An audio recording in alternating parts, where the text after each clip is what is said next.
ఒక్కసారి కొమ్మూరి గోల్డ్ కి కాల్ చేయండి. తాకట్లో ఉన్న మీ బంగారాన్ని విడిపించి మార్కెట్ ప్రైస్ కి వాళ్ళు కొనుక్కుని మిగతా డబ్బులు మీకు ఇచ్చేస్తారు. హలో అండి, అందరికీ నమస్కారం. ఆంధ్రప్రదేశ్లో పెద్ద దస్తగిరి హత్య అధికార కూటమి విపక్ష వైసీపీ మధ్య మాటల యుద్ధానికి కారణమవుతూ ఉంది. గత 2 రోజులుగా వరుసగా మంత్రులు ప్రెస్ మీట్ పెడుతూ, మొన్న పాదసారథి, నిన్న గుమ్మడి సంజారాణి, అంతకుముందు రోజు నిమ్మల రామానాయుడు వరుసగా ప్రెస్ మీట్ పెట్టి వైసీపీ హత్య రాజకీయాల మీద గట్టిగా మాట్లాడుతున్నారు. నిన్న ఏకంగా ముఖ్యమంత్రి చంద్రబాబు నాయుడు గారు కూడా మాట్లాడారు. టీడీపీ ఒకప్పుడులాగా లేదు, మీరు గమనిస్తున్నారో లేదో, అటాకింగ్ మోడ్లో ఉంది, గట్టిగా అటాకింగ్ మోడ్లో ఉంది. MLC Anantha Babu car driver Subrahmanyam హత్య కావచ్చు, సాక్షుల బెదిరింపు విషయం కావచ్చు, ఈ పెద్ద దస్తగిరి హత్య కావచ్చు, వీటిని గట్టిగా వీటిని చూపిస్తూ వైసీపీ మీద అటాక్ చేస్తున్నారు. అంతకి కొద్ది రోజుల ముందు, గత వారం 10 రోజుల క్రితం డాక్టర్ వైఎస్ రాజశేఖర రెడ్డి మరణం కూడా అది జగన్మోహన్ రెడ్డి మీద అనుమానాలు వ్యక్తం చేస్తూ కొంతమంది మంత్రులు ప్రెస్ మీట్ పెట్టమని చూసాం. ఇప్పుడు గతంలాగా టీడీపీ లేదు, అటాకింగ్ మోడ్లో ఉంది. వైసీపీ ఒకప్పుడు హత్య రాజకీయాలు చేసి మళ్ళీ అవతల వాళ్ళ మీదకి వేసే అవకాశం ఉండేది అనేటువంటి విమర్శ ఉండేది కదా, ఇప్పుడు అవకాశాన్ని కూటమి ఇవ్వట్లే, వెంటనే అటాక్ స్టార్ట్ చేస్తున్నారు.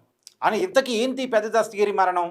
పెద్ద దస్తగిరి అనేటువంటి అతను మళ్ళీ వైసీపీ కార్యకర్తే, బీసీ బిడ్డ. అతన్ని కడప రీమ్స్ హాస్పిటల్ దగ్గరలో చంపేయడం జరిగింది. మొదట్లో సాక్షి పేపర్ది గంజాయి బ్యాచ్ ఎవరో చంపేశారు అన్నట్టుగా వార్త రాశారు. పోలీసులు ఎంక్వైరీ చేస్తే ఆ గంజాయి బ్యాచ్ వైసీపీ బ్యాచే. కడప డిప్యూటీ మేయర్ నిత్యానందరెడ్డి పాత్ర ఇక్కడ ఉంది. నిత్యానందరెడ్డి ఈ పెద్ద దస్తగిరిని చంపించాడు.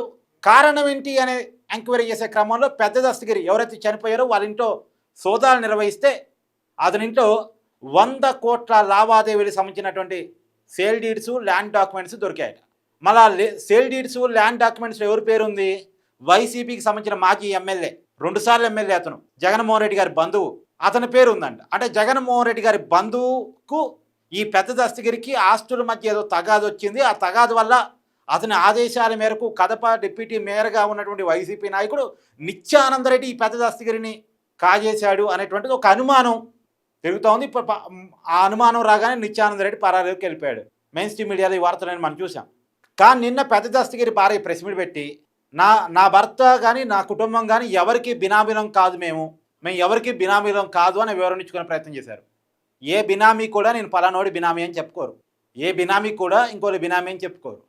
ఇప్పుడు మనిషి పోయాడు పక్కన పెట్టేస్తే బినామీ అని కనుక ఆమె కనుక బయటకు వచ్చి చెప్తే వాళ్ళ దగ్గర ఉన్న ఆస్తులన్నీ కూడా సీజ్ అయిపోతే రెవెన్యూ అధికారులు స్వాధీనం చేసుకుంటారు. అది సపరేట్ కేసు అవుతుంది. కాబట్టి ఎవరు కూడా అన్ని కోట్ల ఆస్తులను వదులుకోవడానికి సిద్ధపడరు, బినామీ అని చెప్పడానికి సిద్ధపడరు. కాకపోతే మరి ఆమె భర్త చనిపోయాడు కదా, ఆమె కొద్దిగా ఓపెన్ అయితే బాగుండేది. కానీ ఆమె అయితే ఎవరికి బినామీలం కాదు అని చెప్పే ప్రయత్నం చేసింది. ఒకవేళ ఆమె బినామీ ఆమె చెప్పింది నిజమైనప్పుడు ఆమె ముందు కొన్ని ప్రశ్నలు ఉన్నాయి, మరి వాటికి కూడా ఆమె సమాధానం చెప్పగలగాలి.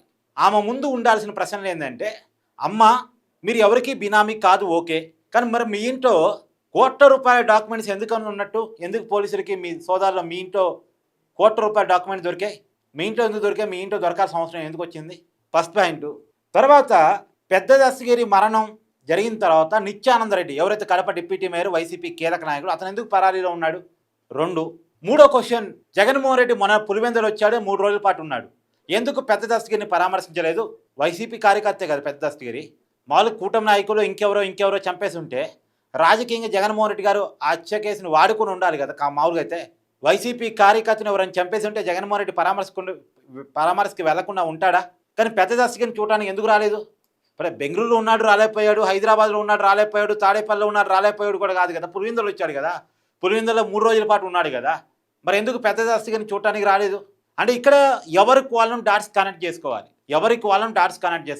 ఏది ఏమైనా వైసీపీ హత్య రాజకీయాలు ఒక్కోటి బయటకు వస్తున్నాయంటే కళ్ళ ముందు కనపడతా ఉంది. ఇది ఒక పక్కన నడుస్తూనే ఉంది. ఇంకో పక్కన ఎమ్మెల్సీ అనంతబాబు వ్యవహారం. వైసీపీ అధికారంలో ఉన్నప్పుడు తన కార్ డ్రైవర్ సుబ్రహ్మణ్యాన్ని చంపాడు, డోర్ డెలివరీ చేశాడు అనే కేసు ఉంది కదా, మీకు అందరికీ ఐడియా ఉంది కదా.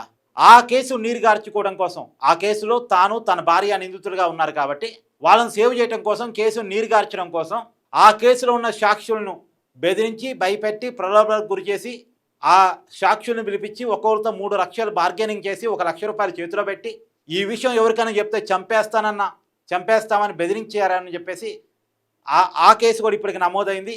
దానికి సంబంధించిన విషయాలు కూడా బయటకు వస్తున్నాయి. ఇక ఎమ్మెల్సీ అనంతబాబు కూడా పరారీలో ఉన్నాడు అనేది మెయిన్ స్ట్రీమ్ మీడియాలో వస్తున్న వార్త. ఈ రోజు పేపర్లో కూడా అదే వచ్చింది, అనంతబాబు ఎక్కడ ఉన్నాడు అని. అతనైతే కోర్టులో పిటిషన్ దాఖలు చేసుకున్నాడు, నాకు ఈ కేసుకు సంబంధం లేదు, నా మీద అనవసరంగా కేసు పెట్టారు, క్వాష్ చేయండి అని. కానీ ఎవరైతే బెదిరించబడ్డారో వాళ్ళు చెప్తున్నారుగా మమ్మల్ని బెదిరించారు అని చెప్తున్నారు కదా. సో ఏది ఏమైనా వైసీపీ చేస్తున్న పనులు, ఆ చేస్తున్న పనుల మీద కూటమి అటాకింగ్ గట్టిగానే ఉంటుంది. కాకపోతే ఈ యాక్షన్లో పొరపాటు జరుగుతున్నాయి. సరైన టైంలో సరైన యాక్షన్, వైసీపీకి తగ్గ యాక్షన్ తీసుకోవట్లేదు, అందుకే వాళ్ళు ఇంకా రెచ్చిపోతూనే ఉన్నారు అనేది మాత్రం చాలామంది మాట్లాడుకుంటే మాట. కానీ బరి తెగించిన వాళ్ళ మీద ఎన్ని యాక్షన్లు తీసుకుంటే ఏమైంది?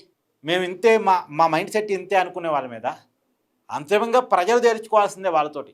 మనకున్న చట్టాల నుంచి వాళ్ళకి ఎలా తప్పించుకోవాలో బాగా తెలుసు. కాబట్టి ఈ చట్టాలు వాళ్ళని ఏమి చేయలేవన్న ఉద్దేశంతో వాళ్ళు పదే ఇలా చేయగలుగుతున్నారు. పైగా అరెస్ట్ చేస్తే మళ్ళీ సానుభూతి తెచ్చుకోవచ్చు, అరెస్ట్ చేస్తే దాన్ని రాజకీయంగా ఉపయోగించుకోవచ్చు. సరే ఏదైతే అదైంది చేసేద్దాం అన్నట్టుగా వాళ్ళు ముందుకు పోతున్నారు. ఎక్కువ అరెస్టులు చేసినా అది పెట్టుబడికి ఇబ్బంది అవుతుందని కూటమికి ఉంది. సో ఏదేమైనా వైసీపీ నడిపిస్తున్నటువంటి రాజకీయాల మీద, పెద్ద దస్తగిరి మరణం మీద, ఇప్పుడు నేను ఒక ఉదాహరణ చెప్పాను. పాముని మనం పెంచుకుంటే పాముకుండే స్వభావం ఎలా ఉంటుందంటే, తను పెట్టిన గుడ్డును కూడా తను తింటుంది, ఆకలేస్తే తన గుడ్డని తానే తింటుంది. తన గుడ్డని తానే తినే యానిమల్గా మనం పాముని చూస్తాం. తను పెంచిన తానే కాటేస్తుంది. పాలు పోసి పెంచితే తనకి కోపం వచ్చినప్పుడు పెంచిన వాడిని కూడా కాటేస్తుంది. పాముకి తన మన అనేటువంటి భేదం ఉండదు. ఇవాళ జగన్మోహన్ రెడ్డి గారి వైఖరి కూడా అలాగే కనపడుతుంది అనేటువంటిది చూస్తున్నాంగా మనం. ఇవాళ చెల్లి విషయంలో తగాదా, అమ్మ విషయంలో తగాదా, బాబాయ్ విషయంలో మర్డరు, ఇప్పుడు వైసీపీ కార్యకర్త పెద్ద దస్తగిరి హత్య, ఇవన్నీ మనం చూస్తున్నప్పుడు సహజంగానే జగన్మోహన్ రెడ్డి గారి తగ్గట్టే ఆ పార్టీకి సంబంధించిన నాయకులు ఉంటారు. యథా రాజా తదా ప్రజా కదా, అట్నే ఉంటారు వైసీపీ నాయకులు కూడా, నాయకుడు తగ్గట్టే ఉంటారు. సో వైసీపీ ఈ క్రిమినల్ పాలిటిక్స్ మీద మీ కామెంట్ని చెప్పే ప్రయత్నం చేయండి. Thank you.